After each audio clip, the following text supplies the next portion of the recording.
first of all, I will start with a short description of the priority research area number 2, which is artificial intelligence and data processing.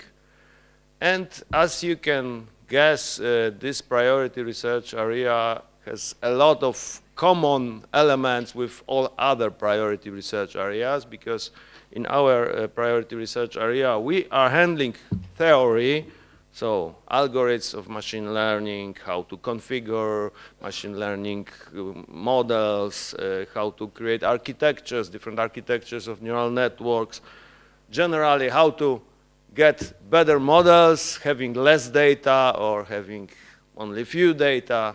So a lot of theory, but also one more important element of this theory is explainable artificial intelligence, so how to create models that we understand how they work. But of course the other leg of our priority research area is practical application. And in these practical applications, of course, we have a lot of common with other priority research areas. You just heard about the first priority area, medicine, and the word artificial intelligence was a very frequent word in what previous panelists were talking about. So we are working with, we have several sub-areas like image processing, sound, vibration, cybersecurity, bioinformatics, obviously, devices, industry, networks. So all these things are in common with our priority research area, because we are working in medicine, in industry, in materials processing, intelligent materials, environmental protection, and of course, one of things we are interested in is future mobility, which is in fact in the title of priority area number 4. And today we will talk about the future of mobility. We'll try to do it, and the topic of our panel is ethical and technical challenges of autonomous traffic. We had a keynote speaker, a very renowned professor, Marcos Papageorgiou from Greece, and our keynote speaker was winner, might say something like this, of 2 ERC grants, and both these ERC grants were about traffic management. The first one was TRAMAN 21, Traffic Management for the 21st Century, and it was about traffic flow modeling and vehicle automation and communication systems. And the second ERC grant was Traffic Fluid, so line-free artificial fluid environment for vehicle traffic. And I happened to hear presentation of Professor Papageorgiou in Crete, in Chania University, and it is very interesting, and it could be surprising for you, because one of the things he suggests is that if every vehicle is autonomous, lines or traffic lights are not necessary, because these automobile vehicles could handle it without it, and they are even better without it. Unfortunately, what may be kind of funny, human factor in traffic prevented Professor Papageorgiou from being here, because this human factor was the protests of Greek unions yesterday announced a protest strike, national strike, and unfortunately air traffic controllers joined to the strike, and no plane started from Greece yesterday. So I may say that if not this human factor, and if everything, aerial traffic was controlled by artificial intelligence, probably Professor would be here with us, because as far as I know, artificial intelligence is not protesting, and it's not organizing strikes for now. So unfortunately, we are still in a moment when human factor is important. But fortunately, today we managed to get professor from Greece, because today Luka's planes are working again. So he will land in Warsaw in 5 minutes, I hope, according to the schedule. So unfortunately, he won't be here, but he will be here tomorrow. So tomorrow at 9 o'clock, I invite you all to the presentation of Professor Papageorgiou. During the meeting, we planned this meeting as a meeting with employees of our university, and hopefully he will be there and he will present his talk. And today we must work without him, but fortunately we have a lot of distinguished speakers, so I'm sure that the discussion will be very interesting. So, going from the list. First of all, we have Professor Jerzy Stefanowski from Poznań University of Technology, renowned specialist of artificial intelligence, especially explainable artificial intelligence. And then we have Dr. Przemysław Juszczuk from Łukasiewicz Research Network, Instytut Innovative Technologies, EMAC.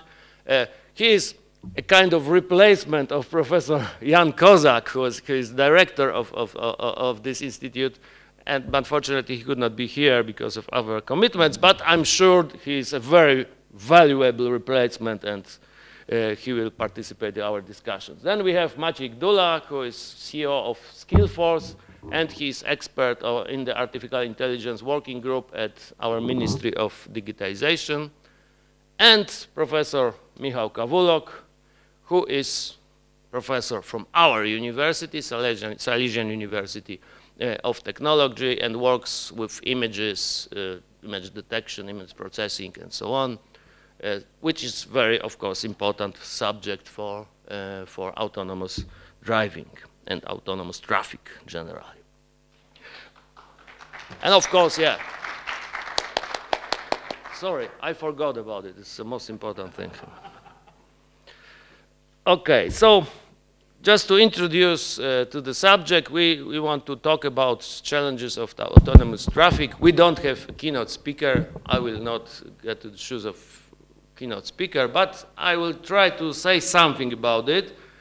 So generally, as you probably know, we have several levels of autonomic vehicles.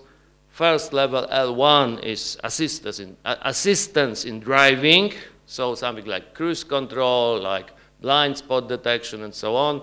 And probably most of you have it in your cars. Yeah? So our cars are more or less on L1 level. Then we have L2, which is combined driving. In combined driving scenario, computer may take over at some points, and some, let's say, simpler elements of the road take over the driving, but the driver must be aware all the time and must be ready to take over.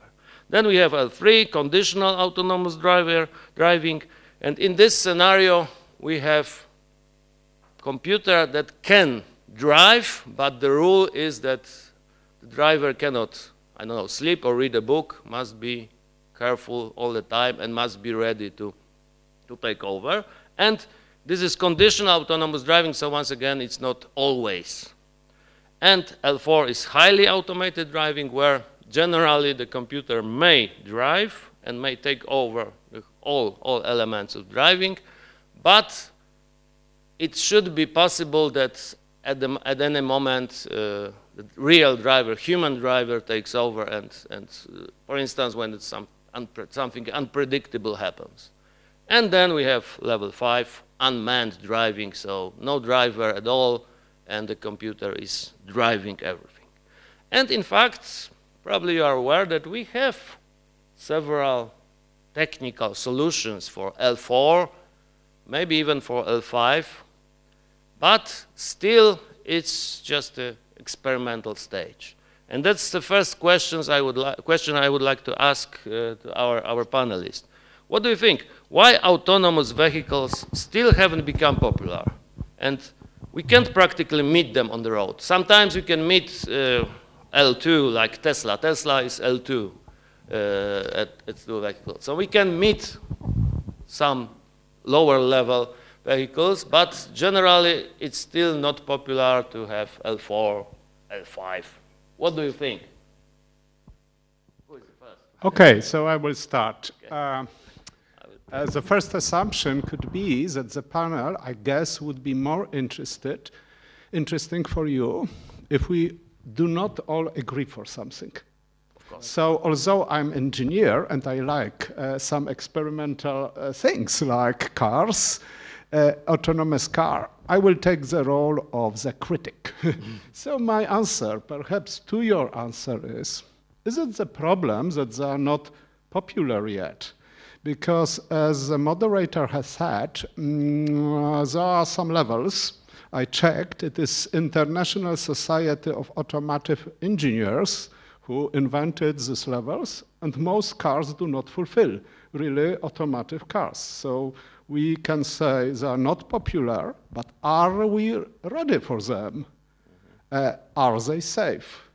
And another question, what kind of vehicles? Tesla is a personal car, but perhaps public transportation is something different. I know that some colleagues, perhaps even sitting here, are very proud of a minibus here at the Silesian University of Technology, moving not in a real traffic. And this is another question. They are still not ready to be here. There are problems with the safety. There are problems with technical advancement, except experimental cars. I guess we have problems with legislation also and regulation. I'm not a specialist, as you have heard, in automatic vehicles, but I have checked that in Germany, the regulation says that only level 3 can be running along highways, and with the limited speed, by the way. We need also infrastructure. Even if somebody has an electric car, I'm afraid in Poland this is a problem to find a charging station, except big cities. But with a more advanced car, quickly speaking, we have also much better infrastructure for exchange data between cars and so on and so on. So being a critical person, I would say we are still not ready for them. They are not well prepared. But I will share the microphone with others, and perhaps you will see other opinions. Thank you. I'm also a little bit critical to the fully autonomous cars. Maybe from different point of view, I'm still not quite convinced whether the technology is ready to take over our duties behind the wheel. Of course, if we are talking about the level 1, where we have this adaptive cruise control, where we have the lane control system, where we have something like automatic brake system when the camera or sensor detects some car or pedestrian behind or in front of our car, that works. Sometimes that works in the strange ways, especially in my car, but that works. In my case, it didn't work once. In my case, it works sometimes a little bit more often than I would expect. But I see a problem in the infrastructure, because fully autonomous traffic would be possible and could be possible, in my opinion, only if there is no other cars, if there is no cars driven by humans. Because human can cause interferences, will not always obey to traffic regulations. Sometimes we excess the speed, sometimes we take the sharp turns, sometimes we brake without any reason, and that might interfere with this perfect autonomous traffic that we are expecting to have in the future.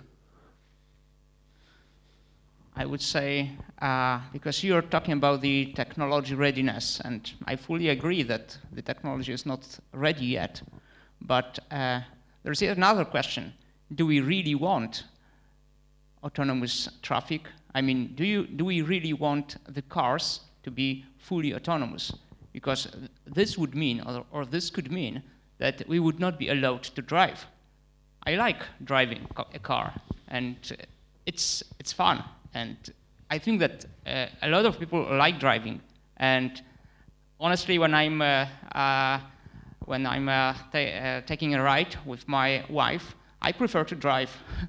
I do not like to be a passenger. And if we have autonomous cars, we all will be passengers. So there is yet another question. If we really want it, if we do not, someone may say that you don't have to take autonomous car. I mean, you don't have to switch on the autonomous car, but this comes to the point that you have actually raised, that we will have to combine the human traffic, human-controlled traffic and autonomous cars, which is very, very challenging. I think it's also a mental issue, because by letting computers drive, we are kind of resigning from having control. And we can have a feeling like we are losing the control over our car. Of course, different persons have different, let's just say, relations to their cars. I'm a petrol head, so I love driving, and I can't imagine myself giving away this pleasure to the machine. But this is also not only the technical problem, this also have a mental issue with drivers. So this should be somehow either overcome or solved by not only scientists and constructors, but also by psychologists and sociologists. Yes, okay, great. So first starter, if someone says that like to ride a car, not my case, because in the between Częstochowa and Katowice, I'm from that neighbor, there is a road 86.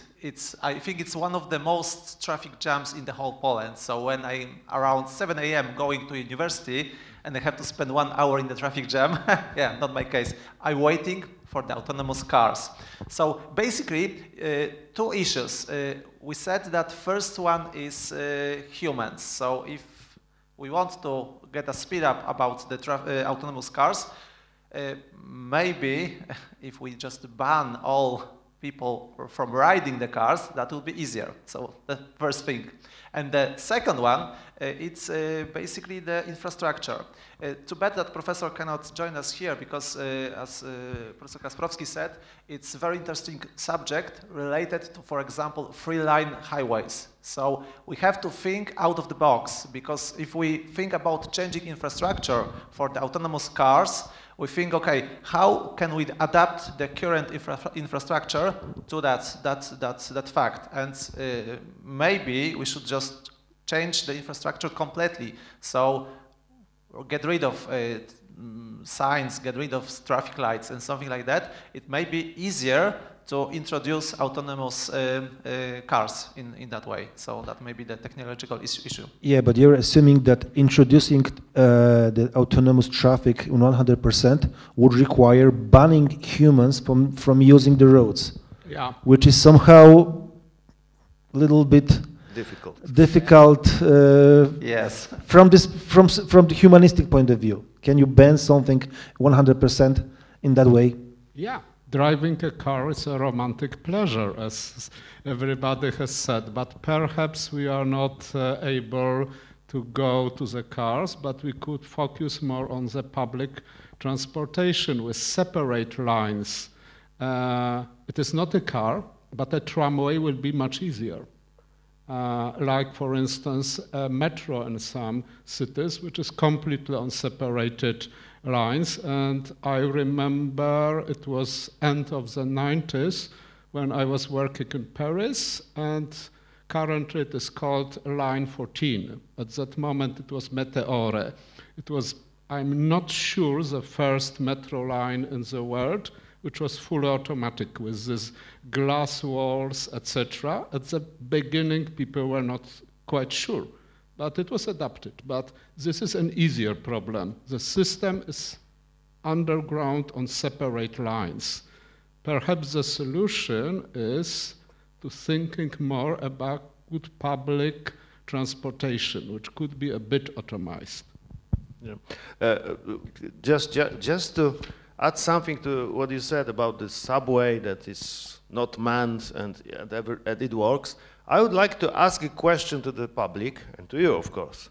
Imagine that you should take a plane from Katowice airport to, I don't know, to Paris, let it be, and it occurs that the plane doesn't have a pilot at all. Just artificial intelligence which will start with from the airport, fly, and then land in Paris. You know that. And now, hand up, who will get into this plane? without, you know that there is no pilot. Okay, there are some. Okay, some volunteers. There are some courageous people here. But generally, I see the most of you say, no, I must think about it. I frequently ask this question, and the answers are, okay, but it must be tested, I must be sure that it works. No. But in fact, if you know anything about planes, this public transportation in planes, the pilot doesn't have much to do there. You know? In fact, most of things is done automatically. Yeah? So okay, if we disagree from time to time, think about space rockets and Apollo program coming to the moon. So when I was in National Space Museum in Washington, DC, in fact, visiting the exhibition, I have learned that there was a big difference between a Russian project, Soviet Union project, and American astronauts, spacemen, always had the chance to control the mission. In case of early Russian systems, no, everything was machine. So if I remember well, the first landing Apollo 11 was done manually on the moon because there were problems with the computer which couldn't find a stable area. So it depends. Yeah, but consider one thing. Firstly, it was some time ago, and the processor that was in this computer was a little bit less powerful than my watch, even though it's analog. But you mentioned about public transportation, about the metro, you mentioned about the planes. I think that's a matter of the condition, because in public transportation, where we are using dedicated tracks, the conditions are a little bit more predictable. We can observe exits, we can observe stations, we can observe platforms, we can detect any unusual situations that should or could at least stop the vehicle from moving. The same is in the air. Statistically, air traffic causes less human casualties than car traffic, because it's still more predictable. I think we could predict the weather, we can predict the conditions in the air much better than we could predict the human traffic at the roads. So maybe this is why the solution for the public transportation on dedicated tracks is much more, let's just say, easy to implement and to build than building the fully automated car traffic. Yeah, of course. I have one more observation, or maybe a question. If you are to cross a road in which you know that there are just human drivers, and you compare it with crossing a road with fully autonomous cars, which one would you prefer to cross? Neither of them. You know, I'm also work with computer vision as you, so we both know that even the most perfect computer vision system can make some mistakes. For example, there was some research on the Tesla factory that people with different skin colors were sometimes omitted or. Yeah, but the comment opens a lot of issues with this human factor. I tried to did my job and looked a bit in the internet before as a panel and found the paper of Professor Zilberstein, University of Massachusetts, Amherst. And here's a critical remark on difficult aspects of driving a real car in a real traffic somewhere. Eye contact with other drivers is a very significant thing in many situations. And it reminds me when with my friend we were in Sicily, a real anecdote, very small cities, very narrow streets. We were coming to the crossing, we had right, but Salvo has said, this driver looks very angry, better to stop. And there are a lot of situations with this human factor. Maciej, I remember, for instance, Istanbul or other cities. You have 3-line highway. In practice, you have 5 lines of cars.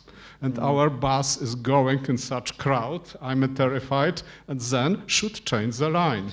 No signs. Open the window, hands out, and simply there is a free place. Yes. You see, there are so many human aspects Exactly. which are It's not also, official regulation. It's also a cultural factor. It's also a cultural factor. You mentioned Sicily and in general Italy. Car traffic in this country is a separate phenomenon, similar as in Turkey or Greece, where I spent a lot of time. So yeah, it's also a matter of culture. We have different countries, different cultures. Some nations are a little bit more tend to obey to the regulations, and some not. And this also should be considered in designing the fully autonomous traffic system. Let's take a look at German highways. Let's take a look at Finnish or Norway roads, where they really are afraid to access the speed because of the tickets that they can get based on their earnings. On the other hand side, we have Italy, we have Greece, we have Turkey, we have Middle East countries where the traffic is totally stochastic. So that also should be considered if we discuss why it's still not popular and not fully developed. It's not also a matter of technology, but also a matter of cultural regulations. That's why I think the first autonomous cars are in the US, where the driving is relatively easy, and we don't have. Yeah, but the first cars with this all equipment, as I remember well, let's say from internet or some books, were really going along highways with limited speed or the streets inside campus. So then we had California, when there was a competition, but also a real city is questionable in this case. Moreover, as I have read some papers, there were already problems with not only human factors, but the weather. In California, never rains. But when the car was in the east part of US, there were problems with automatic way of driving in rain, snow, and so on. Many restrictions. But regarding this problem with mess in traffic, I just remember the presentation of Professor Papageorgiou, and I will take this opportunity to invite you again for tomorrow's presentation. But I remember that they experimented, they created a simulation and experimented with autonomous vehicles moving around, and he showed the best simulation. The best simulation was a total mess. These cars were just going on the crossroad out, and they just contacted with each other. And I asked him exactly similar question. It looks like in India. And he answered, yes, the idea came when I was on a conference in Calcutta. But it works, it occurs that it works. So it seems that such systems may work in such conditions. And he tried to show that they are even better than just working in lines. They don't need it because they are faster than us. This was simulation, wasn't it? But it was a simulation. Basically, the domain gap between simulated and real-world conditions is really huge. So instead of using AI, we can use chaos theory. Yeah, but regarding more algorithmic approach, few years ago I took part in R&D project of the autonomous car designed for car sharing companies in Warsaw. That was basically a free-wheeled car with 2 wheels in the front and 1 wheel in the back, powered by electric engine. That cars could have been rented by persons in the city, and then at the night they were supposed to drive back to the bases, to the chargers, autonomously. And we were discussing the problem of turns, because as you probably know, the left turn usually is a little bit more challenging for drivers, for cars. So we have done a simulation. What would it change if we only allowed these cars to turn right, just as UPS in United States, where they calculate that replacing one left turn with few right turns would save the time and would increase the safety. And the same results were in our simulations for Warsaw. Replacing left turns with right turns could significantly increase the safety level, but still does not solve the whole problem of the collision between autonomous traffic and human-generated traffic. Okay, so maybe another thing, because you said that turning right gives more safety. Another thing, maybe you don't like it, but if we assume that every time if we walk out of home, we have to wear a yellow jacket, so it will be easier to see us on the road. I don't know if you, in England, I think there's something that if you got green light, you can just walk the street. If you got red light, if there is no car, well, you can walk. I don't like it. If there is some regulations, green walk, red stay, you can go the same with the jackets, for example. You know, we wear the jackets in the night to be seen. I hope we all do that. So maybe the same thing to improve the safety, not for jackets with chips to be recognizable by the vehicle. I think it's a huge difference between expecting people to cross the road on the green light and expecting people to wear jackets. It's like, for example, I would expect you to use only Windows, would you? Instead of Linux or Mac OS, it can be done. Yes, but if there is some specific environment, we have to improve the safety. I'm not saying that it's for always. Maybe for a couple of years, just to improve safety to some level. Maybe that's the case. You know, finding elements that will improve the safety and eliminate the edge cases because that's the case. But with these jackets, etc., the system is already, I guess, promoted in some countries, especially for children going to the schools. So there is the habit, there are some results and so on. But if we think about more, let's say, intelligent or more automotive cars, I guess my colleague is a specialist in computer vision, unexpected situation or to detect on the image are still a challenge. Yes, they are indeed.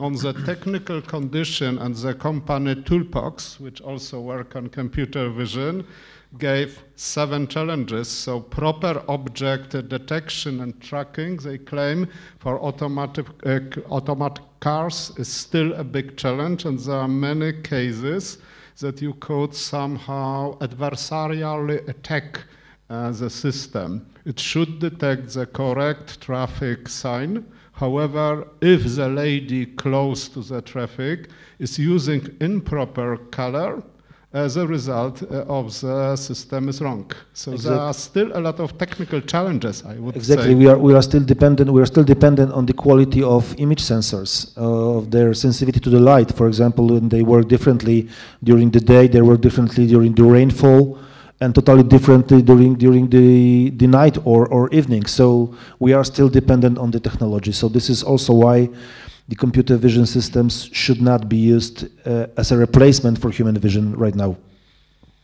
In this particular case, of course. Actually, I ask a question, whether you would prefer to cross a road in which we have autonomous cars or human-driven cars. I think that you understood that my point was that one would prefer to cross the road with autonomous cars. But I would prefer with autonomous. I would prefer to cross a road with human drivers. Why? Because autonomous systems cannot deal well with edge situations which they were not trained for. And we can, of course, imagine and design different scenarios under which autonomous cars can deal well. But still we cannot, they cannot get to the point to which we can get, and we can imagine different situations, different follow-ups, like a soft ball that appears on the road. On the one hand, we may have the situation in which autonomous car would brake suddenly because it will see an obstacle. On the other hand, a human driver may think, well, this is just a soft ball, nothing would happen, and braking suddenly is, of course, risky, because I it may be slippery and someone can hit me. But on the other hand, yet on the other hand, a soft ball could mean that a child would run into the road. So we take a lot of different factors into account when dealing with edge situations, because if it is raining, if this is somewhere where there is no one around, and we can see a soft ball, we will not bother. But if we know that there is a playground and suddenly a soft ball comes to the road, then we can think that, oh, maybe it's better to push okay. I see you decided to be antagonist, so I will be protagonist. You're right. There are a lot of problems, but it's only the only problem is the lack of data. We just need more data. When the car strikes the tree, we just need more images of trees. Yeah? We can train the model that when the ball comes to the street, it must be careful. Yeah? So it can be done. Of course, there are a lot of problems, but I don't know, 20 years ago, I was in London on a biometrics conference, and they showed the first face detection algorithms, and they didn't work at all. If anything worked, everybody was very happy. Oh, it works. Yeah, it found 1 for 100 faces. And now these algorithms, after 20 years, are working better than humans. Yeah? When we are on the border, the officer on the border doesn't look at the photograph in your passport and you. It just puts the scanner, and the machine decides if it's the same. Because the machine does it better. In 20 years, it changed completely. So maybe this will change as well. I think here is a task for the specialists in image analysis and computer vision, which are better to answer this question. But from a bit naive point of view, of course, in the control environment, we have a very good results of many algorithms. But I will perhaps not disagree, but now share the view of my colleague. Humans has the ability to learn from a much smaller number of examples and have a very good ability, if they are somehow experienced, of course, of quick reasoning. Models are completely different. They need too much data. And of course, you have mentioned the topic of your general priority research area. So one of them is to change the paradigm to working more in a more intelligent way from a small data, which is a case, for instance, also for large language models, which we can also say we should get more data, but we have problems. Where is this data? Data quality. We have problems of legal issue, that all American nearly models were learned in illegal way due to the authorship rights and so on and so on. So it is not so easy, I guess, to think that we will have very quickly large amounts of data. Okay, I agree that it's difficult, but on the other hand, I still think it's doable. For instance, and of course, I agree that probably we will never have an autonomous vehicle that will be 100% safe. They will always make mistakes because of a ball, because of a dog, because of a, I don't know, somebody who looks not quite commonly because of, I don't know, strange clothes. But still, I think that it's possible that these vehicles will be safer than human drivers. For instance, take these Waymo taxis that are now driving in Texas, mostly in Texas and in California. Texas is, by the way, I think the most liberal state in the world for such experiments. And for, I don't know how long, for some time they are driving, and they were involved in many accidents. It happens. But most, I don't know, maybe 90%, maybe 95% of these accidents were caused by humans. Because human driver stroke this car, or enter the crossroad on the red light and stroke, and so on. So if we compare the number of these accidents made by, that happened with these taxis, it occurs that most of them were caused by humans. So humans are, in my opinion, even now maybe more dangerous than this way on taxis. You know what is the problem also, that society, and especially some parts of society, expect that the technology will be adopted immediately. Take a look, for example, on the difference between adoption of AI and adoption of, let's just say, first planes. I know it was 100 something years ago, and between the first planes and what we are now calling the plane, there was a lot of time, a lot of mistakes, a lot of crashes, casualties, but the technology should be matured. So when we consider the autonomous cars not using for transportation of the people, but for example, as they use in San Francisco for Uber Eats, there are small autonomous carts. What is funny, they have been developed, and the software have been developed in Polish company in Wrocław. Really? Really. A bit more details. The company, it was it's one of few companies in Poland that deals with computer vision. Let me. The name was. We'll come back later. The name was Xberry. Is Xberry? They have developed the software for these cards. It works quite good. Other example, also the company from Gliwice, Etisoft. They are producing the cards that deliver tools in factories. They also work perfectly. Why? Because the environment is predictable, is perfectly defined, and the users, the human, let's just say human factor, is warned that the carts are driving around the factory and they should take care of them, they should be careful. And once we will be able to define similar environment for the passenger cars, whether it's public transportation or private cars, we should achieve something much more controllable and predictable. So I'm still going back to my theory that technology should be adopted by humans, not on the other hand side. Not as you said, that we should regulate humans to allow technology to work. No, we should work on technology to allow humans to interact with the technology. But introducing cars, we regulated humans. We said you must ride on the right side or left side if you are in England. You must obey the traffic lights and so on. You could say exactly the same. Okay, people should just drive the cars as they want. But human cannot be eliminated. The car is for them. As everyone has said, it's a pleasure to drive a car. But on the other hand, we can refer to many situations.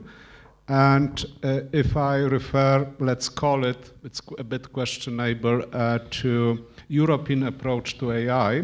So choose where AI is strongly promoted, and one of the paradigm is the human elements. So human can always switch off the system and to take the control.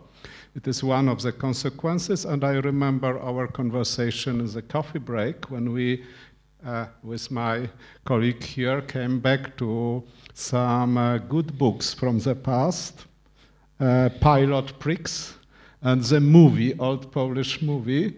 So the humanoids, robots, were trying to take control on the space mission, considering the aims of the mission, which were dangerous. So one of the options was physically kill all the team in the space, like in a very famous Kubrick movie. So human is very important. Cars are for them.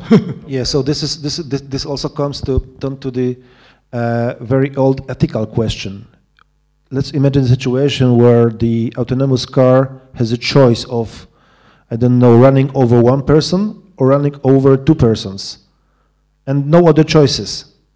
Who should decide? Who should decide about this choice, and why? This is a kind of logical task for philosopher and people working on ethics.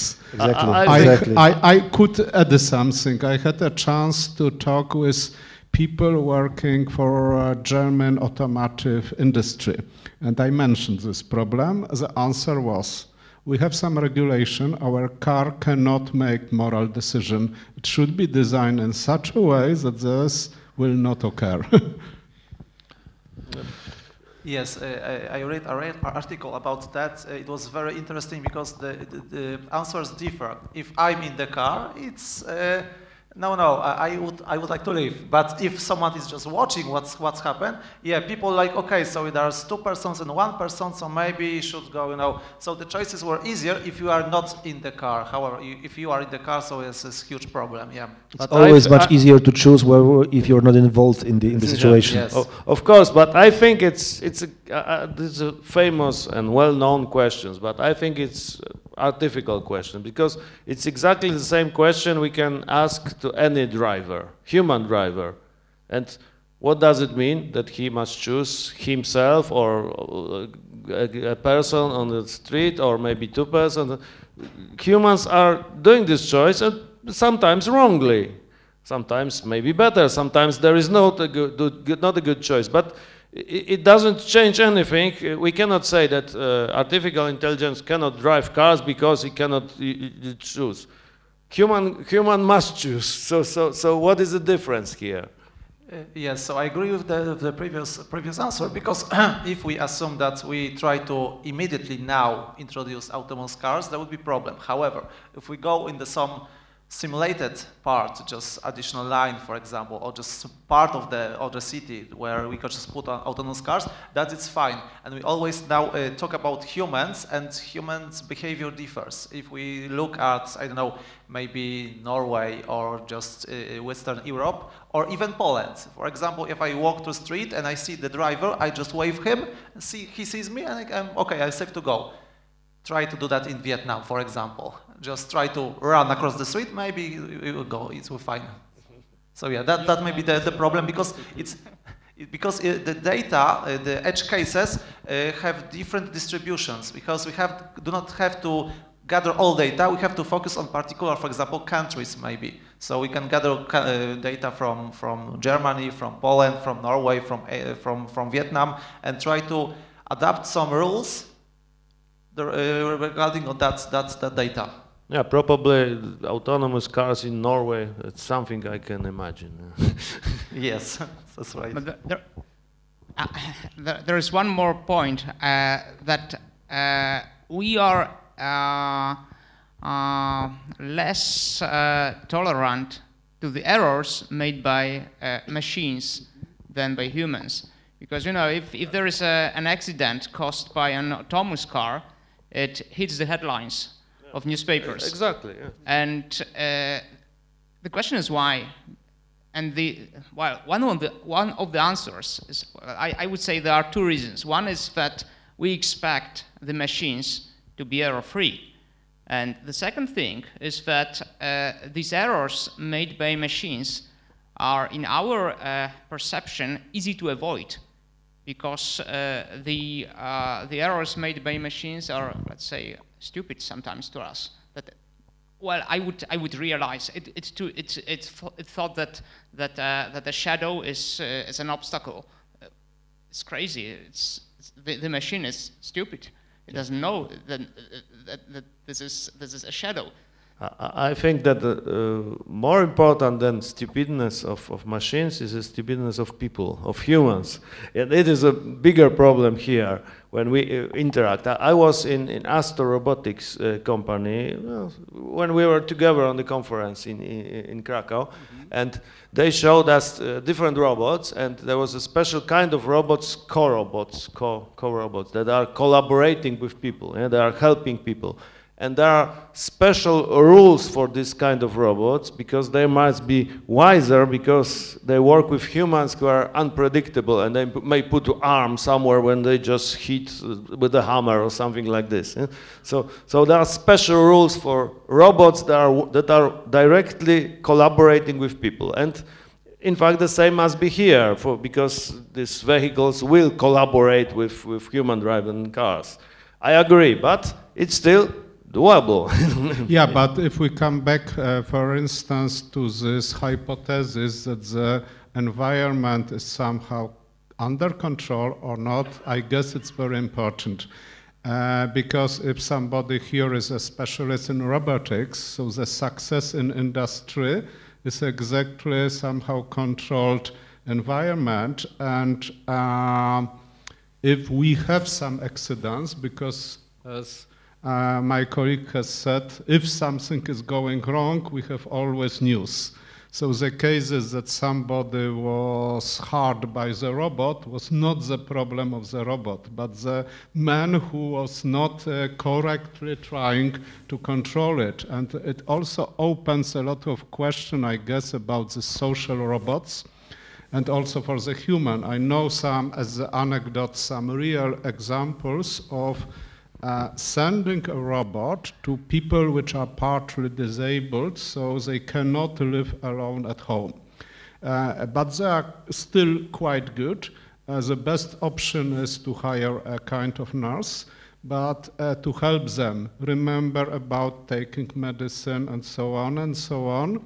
There was a project that some social robot was sent to them, and it was not very advanced with the hammer, just to accompany a person.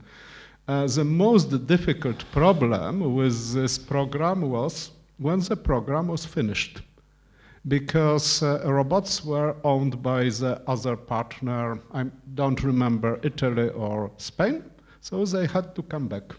And there was a psychological, ethical problem that the people got used very much to a new member of the family, and it was lost. So we could have a different relation with the human, I think, and this is not so easy, I would say, but perhaps we expect too much now from the technology which is still not very mature. Because we, as humans, we tend to humanize the things that are around us. I'm not talking only about computers and robots, but let's take a look at the relation between human and dogs. We always suppose that dogs are reasoning just like us, but they're not. They're animals, they have different reasoning systems, so a lot of people try to explain animals' behavior, especially dogs' behavior because they're closest to us, with human psychology, which is a huge mistake. And the same thing we are expecting from systems, because we have different tolerance on the exceptions. We can say, okay, that was an exception, I can deal with that. But system does not understand the meaning of exception of course, in the means that we are defining it, because there is an exception like a bug in the system, but it's not this exception. It's exception like, for example, okay, I should cross the road on the green light, but I'm in a hurry. There is a red light, but I be late on the class, and I could, in this particular case, cross the road on the red light.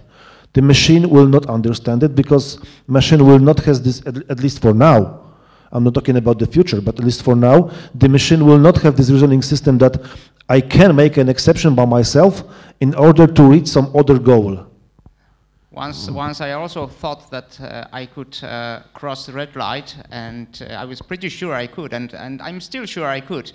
But it was very, very difficult to convince a policeman that actually his reasoning system was different from mine.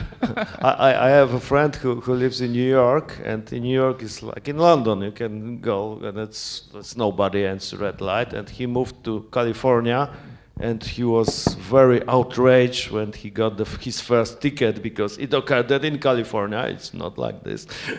So yeah, of course it depends, but what you said, it's a bit dangerous, because now we are trying to teach artificial intelligence that laws should not be, that doesn't need to be obeyed. So for instance, exceeding the speed is okay, because I'm in a hurry. So we should be careful about this.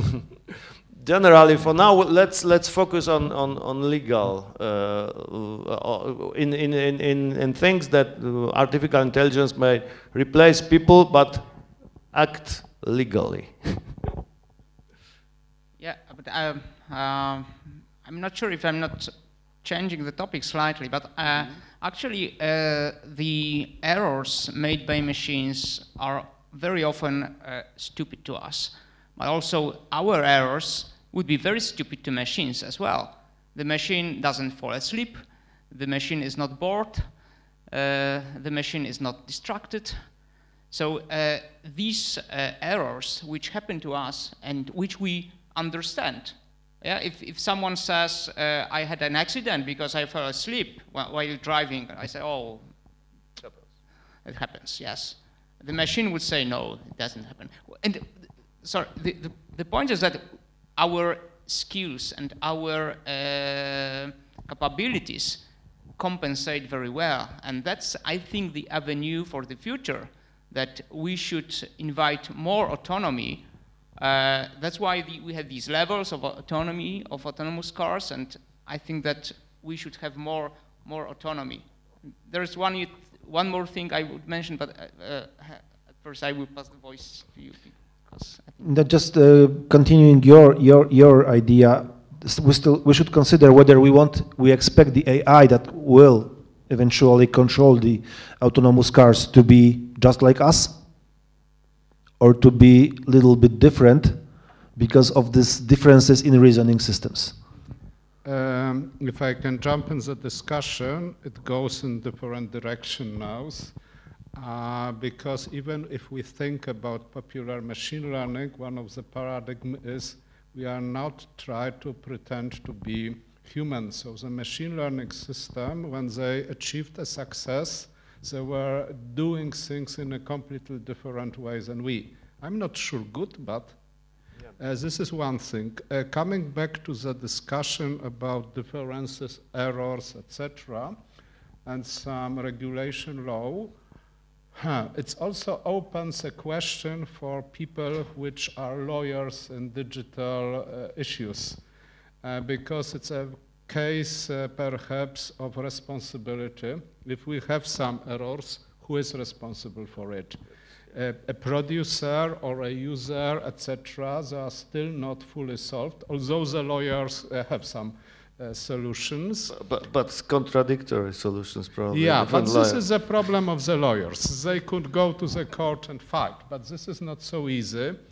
If we think more generally, I suspect not only about autonomous cars, but also about more advanced or medium advanced intelligence systems, certification, accountability, testing safety, and all these things are not very easy. And if we come back, for instance, to the aircrafts and all these things, they are quite well developed, except the problems with banning some years ago. But anyway, the procedures are very restrictive. That we could do something. Do we already have such a way of thinking about intelligent systems? Yeah, of course, we need some kind of quality checking, but still we must remember that it will never be 100% perfect. And referring to what you said about these errors, and you mentioned adversarial attacks. I'm showing during the lecture, my lecture, the example of a cat, my cat, the photograph of my cat, and then I'm changing this photograph with some pixels brighter, darker, and suddenly ResNet 50, the first model in history that was better than humans in recognizing people, is recognizing this cat that still looks like a cat for humans as llama. So my cat wouldn't be happy. It works, yeah? And people say, oh, so these models are stupid. And then I show optical illusions. Yeah? So optical illusions, it's also an error in the way that people perceive image. Yeah? So we are also making, it's exactly, I'm just supporting what you just said, that we are making mistakes differently than machines, and probably we will always make mistakes, and machines will always make mistakes as well, and we must be prepared. Yeah, but if we think about such equipment like cars or some more advanced equipment to home and so on, from industrial point of view and customers, it's a product. So all the problems of the safety somehow must be solved, even if we do not have 100%. Because I do not want to drive a car. As I remember, some operating systems on my computer not working, so download, perhaps it will be working. No, the car should, like an aircraft, to be somehow reliable. But still, we haven't touched one very important issue, because we are talking about security, we are talking about safety, but what about the logical security of the systems that control these autonomous cars?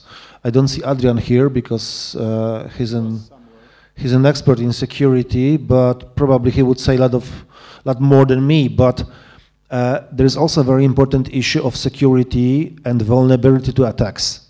Of course, in a perfect world, there is no hackers, there is no script kiddies, but it's not a perfect world. And this is also one of the reasons why I consider these cars still not ready to be allowed to fully to take over our responsibilities and our duties behind the wheel, because there are some vulnerabilities in the system. They still can be hacked, they still can be reprogrammed, and there could still be not only by hackers, but there could be some small errors in the firmware. So this is the issue that also should be considered, and one of the reasons why they are still not so popular as we could or should expect. If I can add something, not only attacking the systems, but probably another issue, they should collect a lot of data. Cars should communicate with each other on this road, sending to the central, for instance, as you dreamed about additional data. But as the driver, I have an open question. Why I should send so many information about myself, my style of writing outside? Because this is also my privacy, and so on and so on. You already doing that, not even you can't even know it. Yeah. I tell you an example. There is an application called Janosik. You probably know it. Yes. You know what is their main source of income? They can read the data from the GPS of your phone, and they can combine the data of vibrations with the certain places of the road, and they provide this data to general highway management so that they can predict where the holes in the road will probably appear in close time. So they earn money by this. So basically they're using your data, your style of driving, to predict the situations. So you're giving away this data and you don't even know.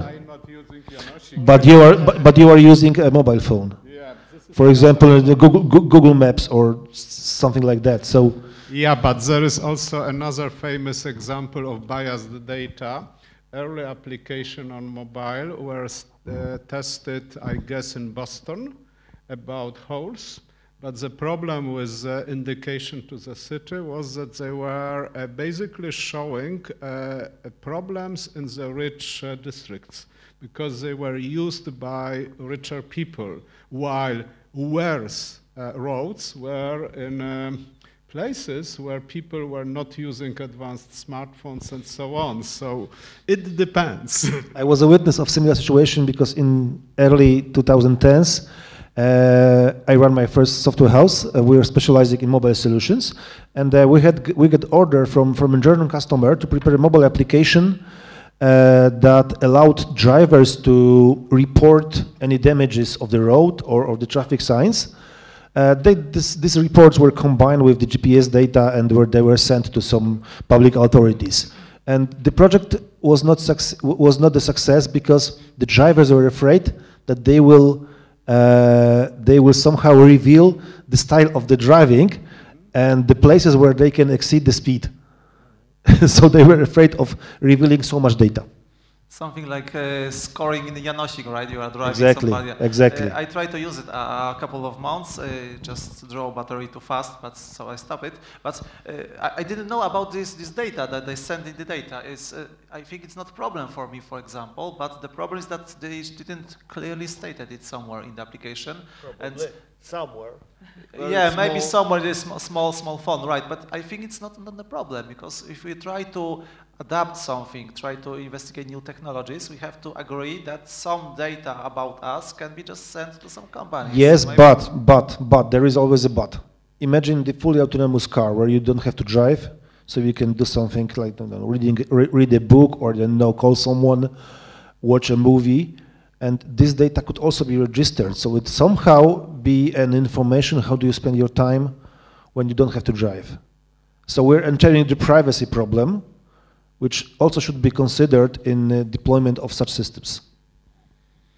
I would also add something. This, of course, it's an open issue you mentioned, but on the other hand, there is the privacy and freedom of the people. Perhaps they do not want to have so advanced system, but they have decided to be more free and not to control everything. So we could take into account the different points of view. Yes, because we think at some point maybe some human just look at our data. Maybe that's the case. If we get the system that is completely closed only for the artificial intelligence to just gather this data, maybe something like that. But this is, I think, a general social problem. Whether we believe that the company is doing what we want, all the history is saying sometimes we have leak of information and problems with the people which are working in the company, that for the money they will do something from outside, etc., etc. It's difficult to answer, I guess, but people should have some freedom, and if they do not want some solution, we should somehow honor it.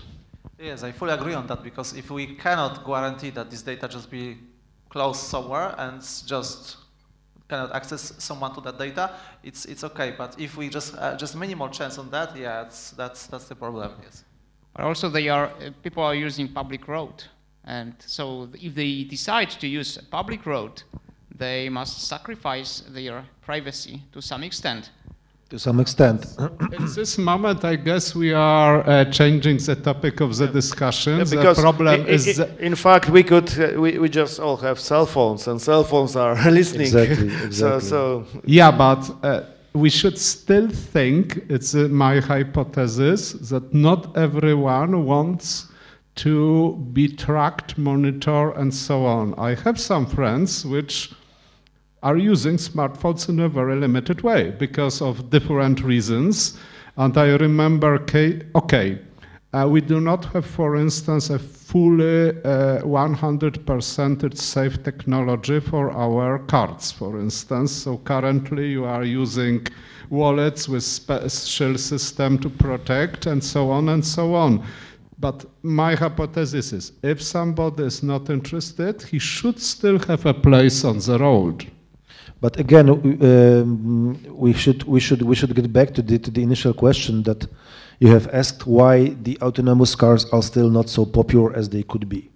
And I think that also has a lot in common with the role that cars play in our society. Because if you take a look at the technology in general, there are different curves of adoption of different devices. Like, for example, we have adopted the mobile phones, we have adopted, I don't know, coffee grinders, microwave ovens, because they don't have so much influence on our lives. We could live without microwave, we could live without TV, we could live... everybody. Of course, but let's just imagine that we could still use these let's just say, not smartphones, but regular mobile phones. But in case of cars, sometimes they're one of the most, let's just say, vital and crucial things in our lives. And this is why we're expecting much more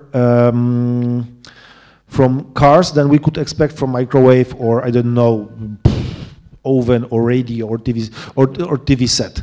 Because if I would, for example, if I would need to give away first the pleasure of driving and the trust that I have in my driving skills to the machine, I would really need to be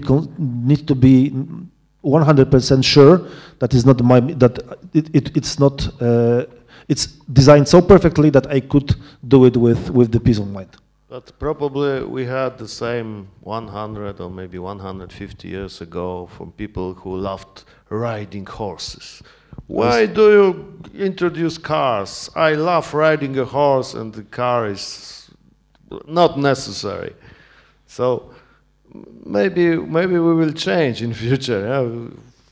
Yeah, if we talk about microwaves, we were using fireplaces and open fire. Yeah, but this example about microwaves, the problem I think is worse with cars. Of course, we love our cars and so on, but the problem is that car may kill us, and microwave may, it is potentially possible, but probably it's not so big. It's the same for TV. So if I'm watching TV or not watching TV, it's not very dangerous for me. If I'm driving or not driving my car, it's something. That's the question I ask you about the plane. Yeah? So you know, would we use the plane without the pilot? Yeah? So if the TV shuts down during watching a movie, nothing happens. But if the autonomous car will shut down during the trip, it may cause a... Yeah, that's a problem. But from my point of view, I like driving. But if I'm in a strange foreign country and I just get out from the airport, it would be very convenient for me to just sit and say, take me to the hotel, and the taxi goes. And I'm sure that the taxi will take me where I want, because if the driver is knows the city not so good as I and so on. So it happened to me several times that the driver took me somewhere else. Yeah? So probably autonomous vehicle will not do it. But are you sure it will take you the cheapest way and so on and so on? But coming back to the examples of the horse, it was completely different, let's say, technology with the first cars. But probably we could involve our colleagues here for some discussion. Yeah, that's exactly. Because autonomous car, I will risk the statement, is still not a major technology. But we have, let's say, old-fashioned cars from some years before, not ecological, with the manual gearbox and things. And now, if you go to buy a car, you have sometimes a hybrid, sometimes you like it or not, but you have too many electronics. Personally, me, I prefer older cars, I could say. So don't think now about very advanced experimental cars. Think whether you would like to have a regular car or car full of electronics which you do not understand, and it can also shut down somewhere on the road, and with the specialized service you cannot do anything. Yeah, it's true, but it's true about everything now. My example is when we all, just like all people from the Earth, are moved to another planet, when there is nothing, no industry, just let's say forest and grass. How many years would it take us to build everything? Probably it would occur that many basic things, we just don't know how to do it. We don't know how to start building a car, for instance. There are a lot of points to build a car, a lot of breakthroughs in technology and so on, which we must do again. So in fact, most of the things, even this bottle, I don't understand to the end how it was made. Okay, I know something about it, but generally there are a lot of things that we must acknowledge it, that we don't know how it works, we just know that it works. And of course, the problem with vehicles is that we don't believe that it works. Yeah, but this is about why people do not trust advanced AI systems, I think, which is another topic. But coming back to these bottles, the question about these cars is, do you still like simple shape of the bottle, or it will be very complicated bottle opening for you, the capsule and so on. Do we really need it? But the problem with the technology is similar as with a lot of other science, parts of science, that we don't trust the things that we don't understand. Let's take a look at the anti-vaxxers movement. They don't understand how the vaccines work, so they don't trust them. I'm not trying to judge. I'm not trying to judge this movement. I'm totally against it. But the same thing is with AI. If we don't understand how it works, we cannot trust it. It's in our minds. If we don't understand how, I don't know, car works, we were afraid to use cars. We're afraid to use planes because people are not supposed to fly in the planes, let's say 100 years ago. So still, I think we are considering, we are thinking about the technology, but we are still forgetting that it should be related to humans. Once we don't, if we don't combine it, it won't work. This also refers not only to understanding how it works internally, but to understand what we can expect from it. It's like I think everyone who drives knows the rule of limited trust. Yes, and we know that when there is another human driver, they may commit an error, but we can expect what kind of error they may make. We do not know what kind of error a machine would make. This is this understanding that we need. We don't need to understand it internally, how we do it with the explainable AI sometimes, that we want to understand how the decision was made, but we can accept the error, but we must know what kind of error it is. It could be. So again, we are getting back to predictability. I like the idea about how it works. So basically, we can trust it more if we know how it works. But here in this room, we probably most of us know just the basic, at least basics of AI and machine learning, and how to try to average person give just a glance idea about how it works. So he will trust this car a little bit more. So that's very difficult. Okay, so let's go back to the question about the future. My opinion is that in some future, maybe near future, autonomous driving will become the most popular thing, and we will all have autonomous drivers. Of course, people who love driving, they will have the races, like for horses. Yeah, we have race places for horses. You can ride a horse, you can drive a car if you want. But when you go there, you just use autonomous car. That's my opinion, but of course you can agree or not. So I would like to ask, anybody has any thoughts about it? Anybody wants to add something? Yeah, okay, Faizan, yes. Faizan, I count on you. I have questions about, one guy was talking about the edge cases, so my opinion about that, nowadays we are seeing a lot of improvement in computer vision, and now a big company like Google, and they are investing a lot in AGI, AGI things. So let's say if we are using a chat GPT nowadays, we see that we can change the role of the system. Let's say if we give the instructions to the chat GPT that today you are now a doctor, so you will talk like a doctor. So do you think in near future, let's say if the weather is very bad for a particular day, and we give the instruction to our car today, weather is so bad, so you have to be careful. And so in that case, if you are going to that area, there might be some construction going on. So we can give the instructions to the car so that the car will adapt to it, the query we will give to the car. So I think in future, this could be the thing, we give the instruction to the car according to our need. Okay, so it may even happen that the car says, no, today is too bad, the weather is too bad, I will not drive. What do you think? Anybody? Okay, so maybe I'll start. I think it's not the case to say to the car, you have to be careful today because there's bad weather, because in the normal weather we also get the lidar, the radar and cameras and all data. So the problem is that this data can be poor quality in the weather, so we can just say to the car, watch out, and we just still have the problem with recognizing some objects on the picture. So maybe it's not the case about informing the car there's some problem, the problem will be the data itself. Okay, unfortunately we must finish our panel, but the last thing, who thinks that autonomous car will rule the world? Okay, thank you, somebody is... They are not. Yeah. Okay, thank you. Let's thank the finalists. I hope the discussion was very interesting.